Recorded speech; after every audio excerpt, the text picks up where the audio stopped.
সারা পশ্চিমবঙ্গে বর্তমানে ভুতুরে ভোটার ধরা, ফেক ভোটার ধরা, ভোটার লিস্টে নাম তোলা, ভোটার লিস্ট থেকে নাম বাদ দেওয়া এখন প্রত্যেকটি রাজনৈতিক দলের মাথা ব্যথার কারণ হয়ে গেছে এবং সবাই উঠে পড়ে লেগেছে, দেখছে যে তার দলের কোনো ভোটার বাদ যেন না চলে যায়, যেন তেন প্রকারে সেই লিস্ট যাতে বাদ না যায় এবং বিরোধী পক্ষ সেটা যাতে কাজে লাগাতে না পারে।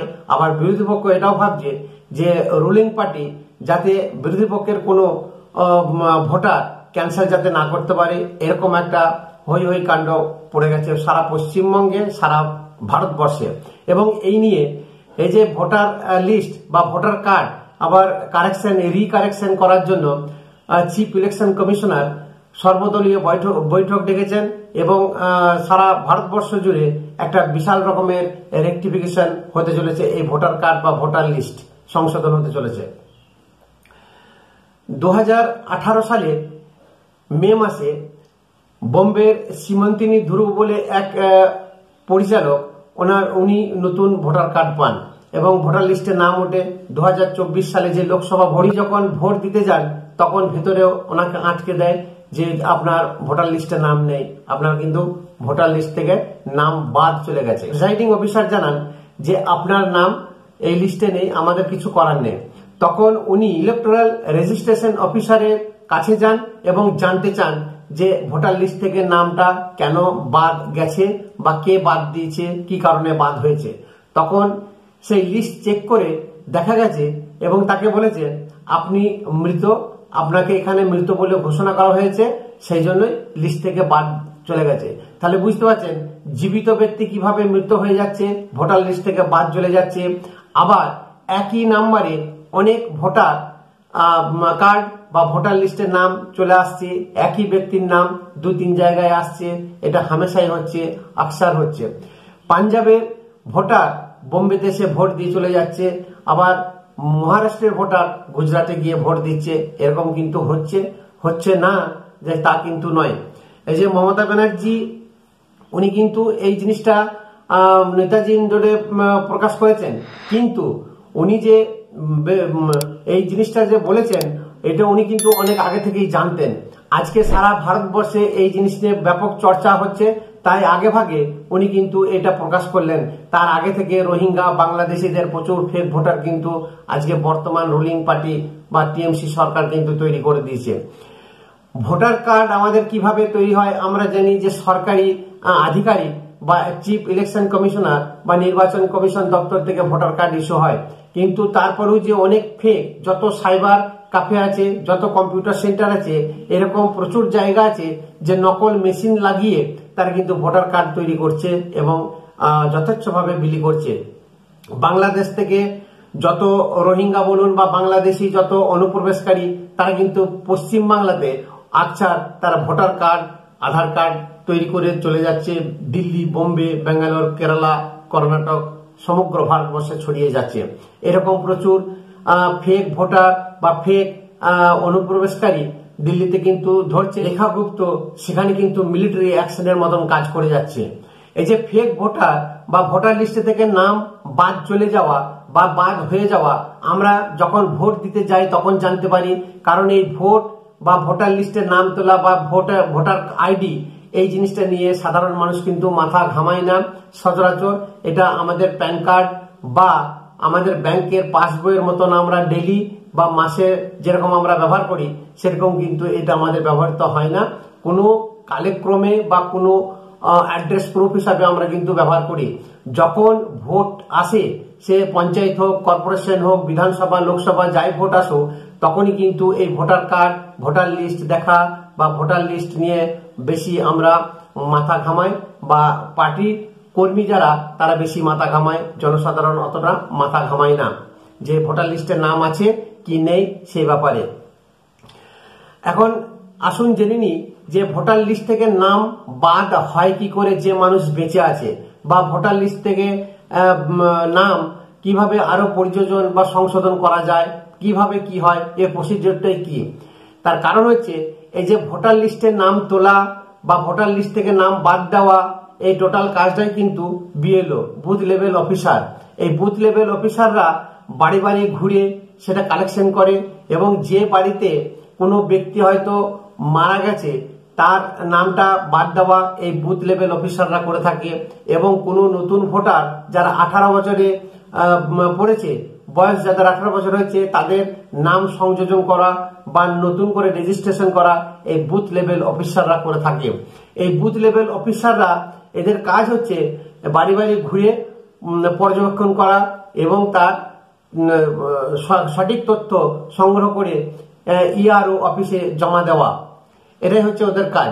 এখন বুথ লেভেল অফিসার বিএলও এই যে সমস্ত মানুষের কাজ করে, এটা কিন্তু কোনো পার্মানেন্ট জব নয়। এই কাজের জন্য নিযুক্তি করে একমাত্র রুলিং পার্টি বা রুলিং সরকার। যে রাজ্যে যে সরকার আছে সেই সরকারই এদেরকে নিযুক্তি করে এবং তারা সেই সরকারই এদেরকে পেমেন্ট করে। এরা কারা না, এরা হতে পারে সেমি গভর্নমেন্ট বা গভর্নমেন্ট এমপ্লয়ি, যেমন স্কুল টিচার হতে পারে, হসপিটালের কোনো কর্মী, নার্স হতে পারে, বা ইলেকট্রিক মিটার রিডিং নেয় বা ইলেকট্রিক অফিসে জব করে সেরকম, বা পিডব্লিউডি এরকম আছে যারা অসরকারি হিসাবে কাজ করে সেরকম মানুষ, আশা কর্মী, অঙ্গনওয়াড়ি কর্মী, এই সমস্ত মানুষেরা বিএলও বা বুথ লেভেল অফিসার হিসাবে কাজ করে থাকে। এরা বাড়ি বাড়ি ডোর টু ডোর ঘুরে সমস্ত তথ্য সংগ্রহ করে এবং ইলেকটোরাল রেজিস্ট্রেশন অফিসে গিয়ে সেটা জমা দেয় এবং সেই ভিত্তিতে নাম বাদ দেওয়া বা নাম সংযোজন বা নতুন করে ভোটার লিস্টের নাম তোলা এগুলো হয়ে থাকে। এখন দেখা যাক যে এই যে যত বিএলও বা আশা কর্মী বলুন, অঙ্গনওয়াড়ি বলুন, বা কোনো হেলথ সেন্টারের কর্মী বা ইলেকট্রিক অফিসে মিটার রিডিং নিতে আসা এরকম কোনো কর্মী, তারা যুক্ত, এরা প্রত্যেকেই কিন্তু রাজ্য সরকারের কাছ থেকে পেমেন্ট পেয়ে থাকে। সে গভর্নমেন্ট হোক বা সেমি গভর্নমেন্ট হোক, স্কুল টিচার হলে তো কোনো কথাই নেই। এদের উপরে একটা মানসিক চাপ থাকে, এদের উপরে একটা যথেষ্ট রকমের চাপ থাকে। লোকাল পার্টি মেম্বার বা লোকাল পার্টির যত নেতা নেত্রী আছে তারা সবসময় চাইবে যে আমাদের সমর্থক যারা, তাদের নাম যাতে বাদ না যায় এবং যারা আমাদেরকে ভোট দেয় না, আমাদের বিরুদ্ধে আছে বা বিরোধী পক্ষ, তাদের নামগুলোকে কেটে বাদ দিতে হবে। এই কাজটা কিন্তু তাদেরকে করাতে বাধ্য করায়। এবং এই যে যারা নতুন নাম তুলবে, যে ফর্ম 6, সেই ফর্ম 6-এ নতুন সংযোজন হবে বা নতুন যারা ভোটার আছে তারা সেই ফর্ম 6 ফিল আপ করে জমা দিলে তার নামটা ভোটার লিস্টে উঠবে, সে ভোটার কার্ড তার নামে ইস্যু হবে। আবার যদি কাউকে ডিলিশন করা যায় বা ভোটার লিস্ট থেকে নাম বাদ দিতে গেলে, কেউ হয়তো মারা গেছে বা ধরুন কেউ ঠিকানা চেঞ্জ করেছে, সে সেখানে থাকে না, অন্য কোথাও থাকে, একটা বুথ থেকে আরেকটা বুথে বা একটা কনস্টিটিউয়েন্সি থেকে আরেকটা কনস্টিটিউয়েন্সিতে সে চলে গেছে, সেই ক্ষেত্রে কিন্তু ফর্ম 7 ব্যবহার হয়, এই বিএলও অফিসাররা করে থাকে। এবং এই যে ফর্ম 7 যে বাদ দেওয়া, যে কোনো হয়তো বিশেষ করে এই কেসটা কখন হয়, যখন বিরোধী পক্ষ দেখে নিল যে বুথে হয়তো রুলিং পার্টি ভোট বেশি পাচ্ছে না, সেখানে হয়তো বিরোধী পক্ষ ভোট বেশি পেয়েছে, সেই ক্ষেত্রে ওই বিএলও, আশা কর্মী, অঙ্গনওয়াড়ি বা হেলথ সেন্টারে যত কর্মী যারা বিএলও হিসাবে কাজ করে, বুথ লেভেল অফিসে হিসাবে কাজ করে, তাদের উপরে একটা মারাত্মক রকমের চাপ দিয়ে থাকে ওই বিরোধী যত ভোটার আছে তাদের নামগুলো বাদ দেওয়ার জন্য। এবং শুধু তাই নয়, একটা বাল্ক হিসাবে 500, 600 হতে পারে, 200 হতে পারে, এরকম নাম লিখে সেখানে জমা দেয় এবং ইলেকট্রাল রেজিস্ট্রেশন অফিসার যিনি আছেন ওনাকেও কিন্তু থ্রেট করা হয়, ওনাকেও কিন্তু ভয় দেখানো হয় যে এই নামগুলো বাদ দিতে হবে। এবং কেউ যদি নাম বাদ দিতে চায় তাহলে কোনো ব্যক্তি একসঙ্গে সর্বমোট 7 থেকে 10টি অ্যাপ্লিকেশন দিতে পারে, কোনোদিন 1000, 500, 200 এরকম দিতে পারে না, এরকম কিন্তু আইন নেই।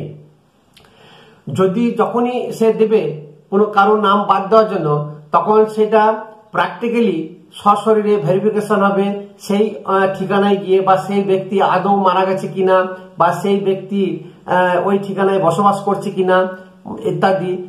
এই কাজগুলো দেখাশোনা করা, বারে বারে ঘুরে দেখাশোনা করার কাজ হচ্ছে ওই আশা কর্মী, অঙ্গনওয়াড়ি কর্মী, কোনো হেলথ সেন্টার যারা বিএলও হিসাবে কাজ করে তাদের। আদৌ কিন্তু সেই জিনিসটা হয় না। কেউ বাড়িতে বসে, কেউ পঞ্চায়েত অফিসে বসে সেইটা কিন্তু রিটার্ন ফিল আপ করে দেয়। এবং এই যে আবার সব থেকে মজার ব্যাপার হচ্ছে যে মনে করুন হয়তো আপনার নাম আছে, আপনার নাম কোনো XYZ কোনো ব্যক্তি কিন্তু ওই ফর্ম 7 ফিল আপ করে আপনার নামটা কিন্তু ভোটার লিস্ট থেকে কাটিয়ে দিতে পারে। এটাও কিন্তু আবার বিধান আছে ইলেকট্রাল সিস্টেমে।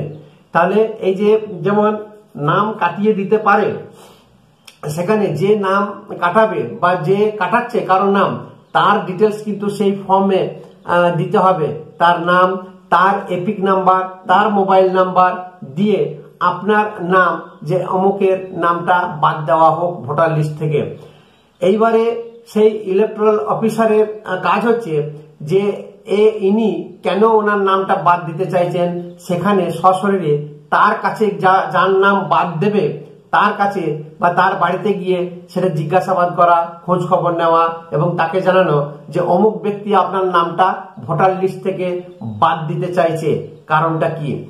যদি জানতে পারে বা যদি জানাতে পারে তাহলে এই জিনিসটা কিন্তু হবে না।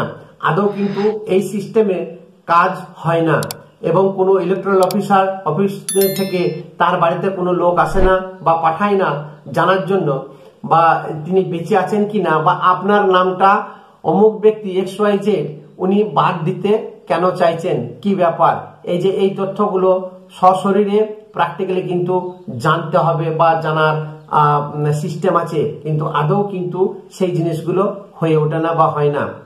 সব থেকে বড় ব্যাপার হচ্ছে দেখুন যে 2024 সালে যে ডায়মন্ড হারবারে এই খবরটা এসেছিল, শুভেন্দু অধিকারী তুলেছিলেন যে সেখানে যত হিন্দু ভোটার আছে প্রায় 16,000 বা 1600 এরকম লোক ভোটার লিস্ট থেকে বাদ চলে গেছে। এবং সেখানে মুসলিম অধ্যুষিত এলাকা, সেই মুসলিম অধ্যুষিততে আরো নতুন ভোটার ঢুকে পড়েছে। সেই ফেক ভোটার যে এরকম ফর্ম ফিল আপ করে দিয়ে দিয়েছে, সেখানে না অ্যাড্রেস যাচাই করা, না ভেরিফিকেশন করা, কোনো কিছু হয়নি। নতুন ভোটার যখনই হবে ফর্ম 6 ফিল আপ করে যখন নতুন ভোটার এর জন্য আবেদন করবে, তখন সেই তার অ্যাড্রেস, তার সেই সশরীরে টোটাল জিনিসটা কিন্তু ভেরিফিকেশন করতে হয়, এটাই নিয়ম। কিন্তু সেই জিনিসটা কিন্তু আজকাল কেউ করে না, অফিস থেকেও কোনো লোক পাঠায় না, বা এরকম BLO অফিস বা বুথ লেভেল অফিসাররা যারা আছে, যেমন আশা ওয়ার্কার, আঙ্গনওয়াড়ি, হেলথ সেন্টার যারা করে, তারা কিন্তু কেউ যায় না সেই ভেরিফিকেশনটা করার জন্য। এবং শুধু তাই নয়, ওখানে মাত্র 8 থেকে 10টি অ্যাপ্লিকেশনই গ্রাহ্য হবে। আর যেখানে মানে শয়ে হাজার অ্যাপ্লিকেশন একসঙ্গে দিয়ে দেয় এবং তাকে খালি এইটুকুই বলে দেয় এই নামগুলো এই ভোটার লিস্টে যেন উঠে যায় এবং তাদের নতুন কার্ড যেন ইস্যু হয়ে যায়, বাস ওইটুকুই। এবং ধরাধর সে সাইন করতে থাকে, তার না ভেরিফিকেশন করা, না জানতে চায় যে ব্যক্তি কোথাকার বা তার অ্যাড্রেস অ্যাকচুয়ালি কি। তার অ্যাড্রেস কিছু থাকে না, শুধু অ্যাড্রেস থাকবে দক্ষিণ 24 পরগনা বা ডায়মন্ড হারবার, এইটুকুই। কিন্তু ডায়মন্ড হারবারে কোন জায়গাকার, কোন পাড়ার, কোন গ্রামের, কোন এলাকার, কোন ব্লক, কোনো কিছু ডিটেলসে কোনো অ্যাড্রেস থাকে না। মুর্শিদাবাদ শুধু লেখা থাকবে মুর্শিদাবাদ রানীনগর, মুর্শিদাবাদ জলঙ্গি, এরকম কিছু একটা, বা ফারাক্কা, বাস ওইটুকুই থাকবে অ্যাড্রেসে। কিন্তু দেখবেন আপনার বা আমাদের যে সমস্ত ভোটার আইডি আছে তাতে অ্যাড্রেস কিন্তু ডিটেলস আছে, সেই অ্যাড্রেস ধরে কিন্তু মানুষ বাড়িতে চলে আসতে পারে বা আসতে পারবে। তাহলে সেই অ্যাড্রেস আমরা কিন্তু অ্যাজ এ অ্যাড্রেস প্রুফ হিসাবে আমরা বিভিন্ন ব্যাংকে বা সরকারি কোনো জায়গা বা যে কোনো জায়গায় আমরা ব্যবহার করি সেই ভোটার আইডিকে। তাহলে সেই যত ভোটার এরকম ফেক ভোটার কার্ড আসে, সেরকম পোস্টম্যানদেরও অসুবিধা হয়ে যায়, তারা খুঁজে পায় না অ্যাড্রেস, সেই ব্যক্তি কে, কোথায় থাকে, এই অ্যাড্রেসটা আসলে কোথাকার। অতএব এরকম দেখবেন টিভিতে প্রচুর ভোটার কার্ড জঙ্গলে, রাস্তার ধারে, নদীর ধারে এরকম ফেলে দিয়েছে, পড়ে থাকতে আমরা দেখেছি। তখন কিন্তু আমরা বুঝতাম না, হয়তো ভাবতাম যে এরকম ভোটার কার্ড হয়তো বদমাইশি করে কেউ ফেলে দিয়েছে। অ্যাকচুয়ালি এগুলো টোটালটাই হচ্ছে ফেক ভোটার কার্ড। কোনো দেখা গেছে যে একই নামে একাধিক ভোটার কার্ড বা একই অ্যাড্রেসে একই নামে কমসে কম নাই করে 30 থেকে 40টি ভোটার কার্ড সেখানে চলে এসেছে। তাহলে সেই ভোটার কার্ড, একই নাম, একই ব্যক্তি, একই অ্যাড্রেস, 40টা কি করে হতে পারে? একজনের একটাই থাকবে। এবং একই নাম্বারে সারা ভারতবর্ষে যেরকম ভোটার কার্ড বেরিয়ে যাচ্ছে, আজকে এই ফেক ভোটার বা এরকম যারা বেঁচে আছে অতমৃত বলে ঘোষণা করে দিচ্ছে, বা ধরুন আপনার সেই কনস্টিটিউশনসি থেকে নামটাই বাদ করে দিয়েছে, অন্য জায়গায় ফেলে দিয়েছে। হয়তো আপনার আছে কলকাতা ভবানীপুরে, আপনি পড়ে গেলেন মুর্শিদাবাদে, আপনার নাম চলে গেল। এগুলো টোটালি অনলাইন জালিয়াতি হচ্ছে। এবং বিশেষ করে এগুলো রুলিং পার্টি যে যেখানে আছে, শুধু যে পশ্চিমবাংলাতে করছে তা নয়, আজকে পশ্চিমবাংলায় টিএমসি সরকার আছে, উনি কিন্তু সর্বশক্তি দিয়ে এইসব জিনিসগুলো করে যাচ্ছে। আজকে দিল্লিতে বিজেপি সরকার এসেছে, বিজেপি কিন্তু ওই ফর্মুলাতে এসেছে। উত্তরপ্রদেশে এরকম প্রচুর জায়গা আছে যেখানে টোটালি 100 ভাগের মধ্যে 70 ভাগ মুসলিম সেখানে ভোটার। সেই মুসলিম ভোটারের মধ্যে কমসে কম 10 থেকে 15% ভোটার সেখানে মাইনাস হয়ে গেছে। সেই রকমই আজকে মুর্শিদাবাদ, মালদা, দক্ষিণ 24 পরগনা, উত্তর 24 পরগনা, এরকম যত মুসলিম অধ্যুষিত এলাকা আছে, সেই সমস্ত জায়গাতে যত সংখ্যালঘু হিন্দু আছে, তাদের নামগুলো কিন্তু বাদ দিয়ে দিচ্ছে।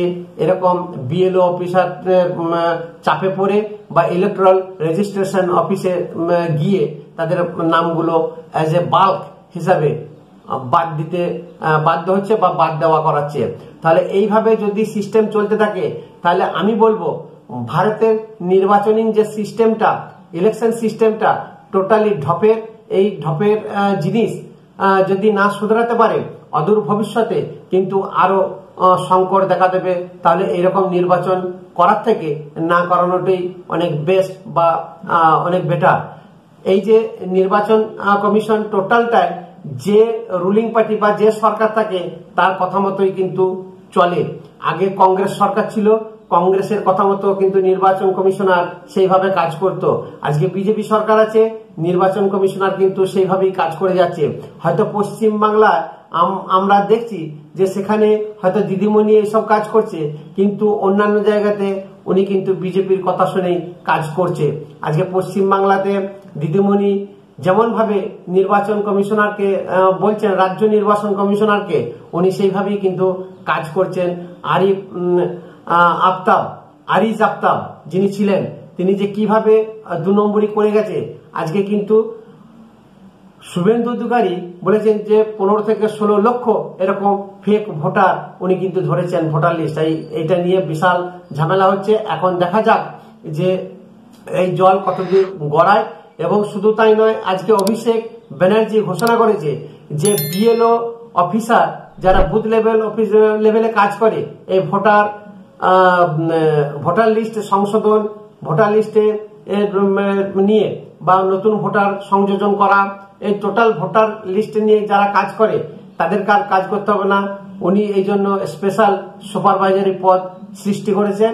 এবং যে আইপ্যাক টিএমসির যে কনসালটেন্সি একটা সংস্থা আছে আইপ্যাক, এই আইপ্যাক থেকে নিয়োগ করবে। এবং এই আইপ্যাকের ছেলেরা বা মেয়েরা বাড়ি বাড়ি ঘুরে সেই জিনিস করবে যা বিএলও বুথ লেভেল অফিসাররা করে থাকে, অঙ্গনওয়াড়ি আশা কর্মী এবং হেলথ সেন্টারের কর্মীরা।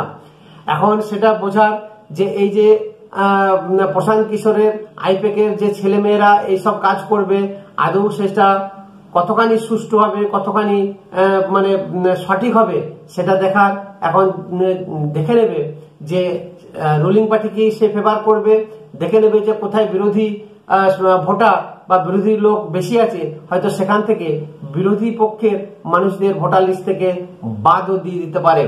এবং রুলিং পার্টির চাপে যদি ইলেকট্রাল অফিসার, রেজিস্ট্রেশন অফিসার নাম ঢোকায় বা নাম বাদ দেয়, তাহলে কিন্তু খুবই বিপদ আছে, খুবই ন্যাক্কারজনক ব্যাপার। ভিডিও যদি মনে করেন যে এটা সমাজে বা সকলের কাজে লাগবে, অবশ্যই শেয়ার করবেন এবং একটা সাবস্ক্রাইব করবেন। ধন্যবাদ।